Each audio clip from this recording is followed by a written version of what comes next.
पिछली वीडियो में हमने बात की थी पोइट्री के बारे में और हमने इसकी एटमोलॉजी की बात की थी कि कहाँ से वर्ड आया और लिटिल बिट हमने इसका ब्रॉडली स्पोक किया था और लिटिल बिट हमने इंट्रोडक्शन भी दिया था सब्जेक्टिव पोइट्री और ऑब्जेक्टिव पोइट्री का। तो आज हम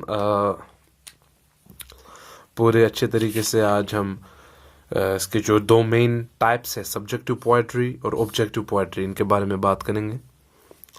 तो जैसा कि आपको मैंने पिछली वीडियो में बताया था सब्जेक्टिव पोइट्री कि पोइट्री को दो चीज़ों में टू पार्ट्स में कैटेगराइज किया गया है। One is subjective poetry and another is objective poetry. तो आज बात करेंगे सब्जेक्टिव पोइट्री की। तो सब्जेक्टिव पोइट्री जो है इसको क्या है कि इसको पर्सनल पोइट्री भी कहते हैं या लिरिकल पोइट्री भी। Subjective poetry is also called personal poetry और लिरिकल पोइट्री।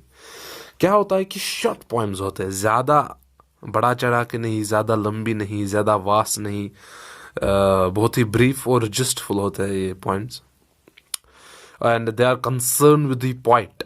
तो वही तो पर्सनल हो गया कि ये पोइट के साथ ज़्यादा कंसर्न होता है, उसकी फीलिंग्स से, उसके इमोशंस से और उसके थॉट्स से ये ज़्यादा कंसर्न होते हैं। मतलब ये पोइट के साथ वाबस्ता होते हैं, शायर के साथ वाबस्ता होते हैं, उसके निजी मामलात में, उसकी इमोशंस में, उसके ख़यालात में। तो ये उससे वाबस्ता होते हैं। और उसके जो मैंने टाइप्स आपको पहले भी बताया, तो इसके टाइप्स है लिरिक, सोनेट, एलिजी और ओड। और भी बहुत सारे हैं। तो इस वीडियो में हम ज़्यादा यही डिस्कस करेंगे। तो पहला जो आता है हमारा that is the lyric. So what is the lyric? So the term lyric is derived from the Greek word lyre which means a musical instrument. क्या है, जैसा कि हमने बात किया था एटोमोलॉजिकली हमने बात की थी पोएट्री की, वैसे यहाँ पर लिरिक है कि ये ग्रीक वर्ड से निकला है जी, ग्रीक वर्ड लायर। और वहाँ पर जो जुबान है ग्रीक जुबान, वहाँ पर एक वर्ड है लायर, उसी से डिराइव किया गया है जिसका मतलब है musical instrument. It is a short song sung with lyre. It is a short, मुख्तसर है सॉन्ग। और ये ज़्यादा जो ये लिरिक्स पोएम्स होती है ये ज़्यादा गाने फिर इसके बनाए जाते हैं आगे। तो ये शॉर्ट सॉन्ग होते हैं sung with lyre. Okay, musical instruments के साथ इनको सिंग किया जाता है। It is a musical short poem. It expresses a single mood और फीलिंग।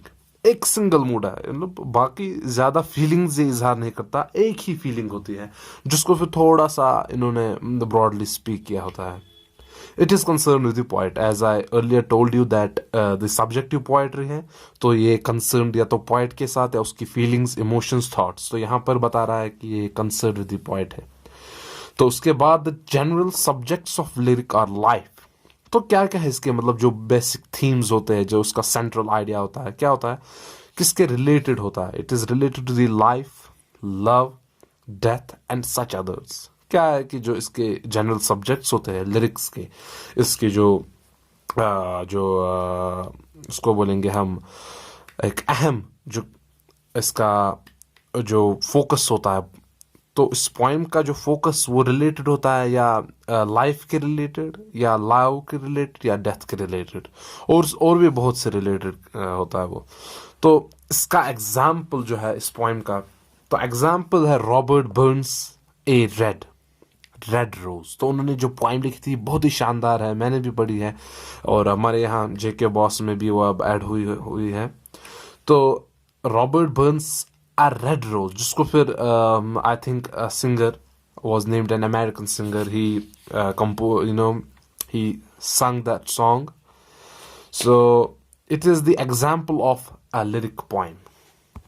तो उसके बाद आता है sonnet. As you see the word sonnet originates from, ये अब इसकी एटमोलॉजिकल मीनिंग है, किस वर्ड से आया है? Sonetto.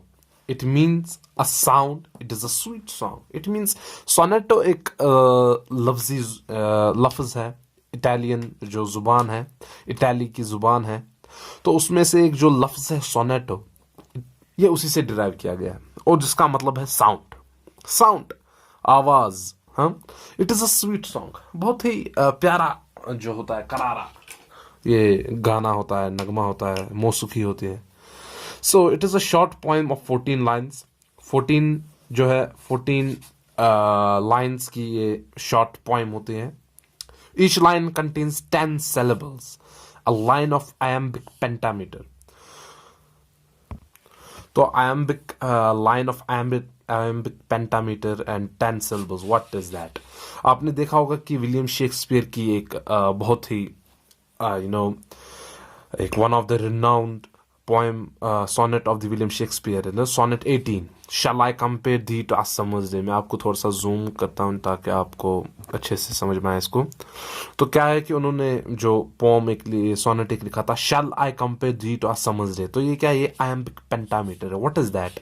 It means that 10 syllables। तो syllable क्या होता है, मैं आपको शॉर्ट तरीके में बताता हूँ, जिसको मतलब आवाज निकलती है डी डम डी डम डी डम, मतलब 2 आवाजें निकलती है। देखिए जैसे शैल आई कंपेयर, तो डी डम आवाज निकल रही है, shall I compare thee to a summer's day.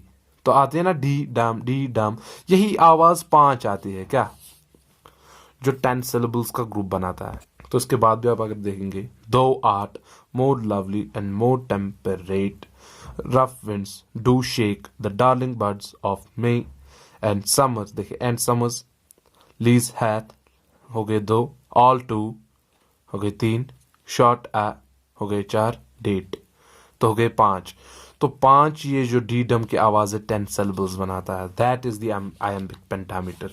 तो क्या कहते हैं कि यहाँ पर जो it is a short poem of 14 lines, तो ईच लाइन कंटेन 10 syllables इसमें होते हैं, a line of iambic pentameter, जो आपने भी देखा ही होगा।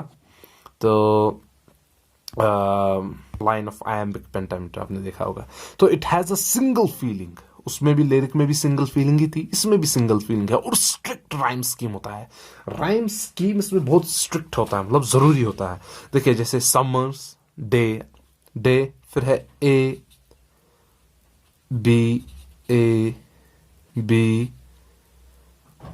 सी डी ई।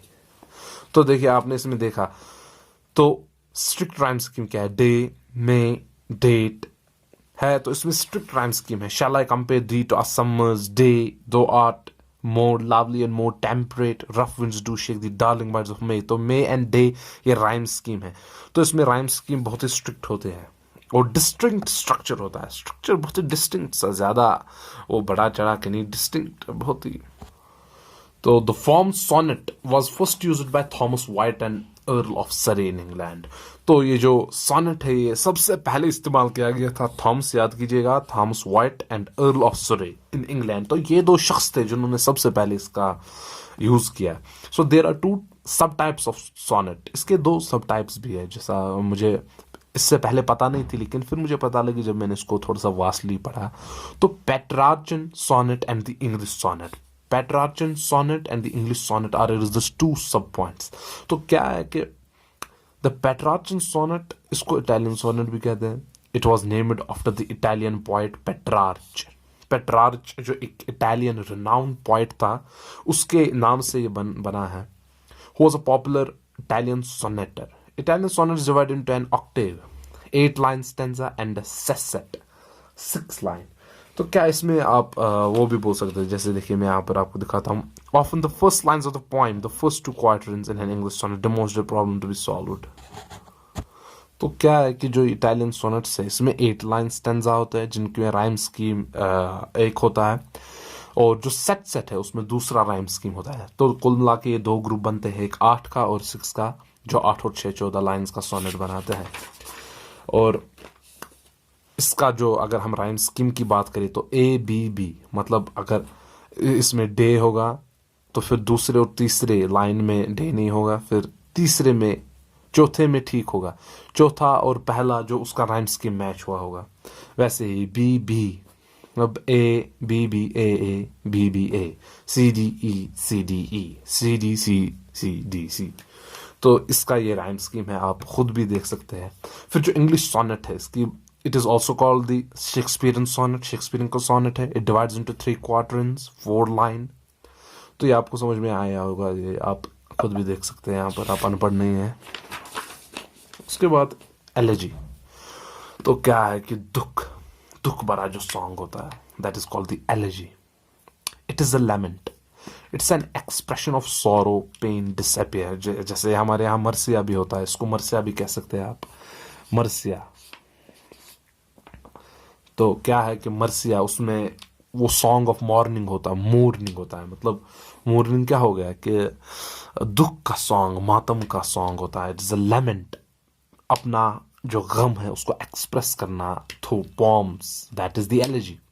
थॉमस ग्रे, और ये generally written on someone's death. Thomas Gray's elegy written on a country churchyard.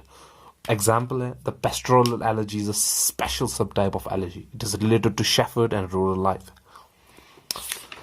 तो उसके बाद है ओड, जो हमारा फाइनल है सब्जेक्टिव पोएट्री में. तो इसके बाद जो ऑब्जेक्टिव पोएट्री है वो अगले वीडियो में इंशाल्लाह करेंगे. तो ode is a special kind of lyrical poetry. ये भी एक लिरिकल पोएट्री है, मतलब गाने में भी इस्तेमाल हो सकती है. It is addressed to someone और समथिंग. किसी के मुखातिब ये बनाई जाती है. आप महबूब के मुतालिक भी बनाया जा सकते हैं. It is an expression of the passionate feeling. एक पैशनेट फीलिंग जो आपकी मतलब बहुत ही ताकतवर फीलिंग होती है, उसका expression, such as love, respect. आपको फॉर एग्जांपल अपनी माँ का रिस्पेक्ट होता है, लव होता है, उस प्रेज होता है. तो उसको मतलब जैसे आपने वो संजू मूवी भी देखी होगी, तो उसमें जो उसने वो स्पीच तैयार की होती है, उसमें उसने नीचे एक पॉम जैसी लिखी होती है, in praise for his father, Sanjay Dutt ने. तो that is the ode. Expression of the passionate feelings such as love, respect or praise for someone or something. तो there are 2 kinds of ode. 2 तरीके के ode होते हैं, Pindaric ode and the Horatian ode.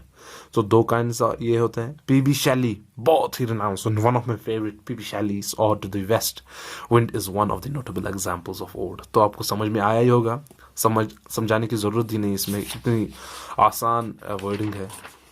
So that was all about the subjective poetry. See you in next video about the objective poetry. Till then.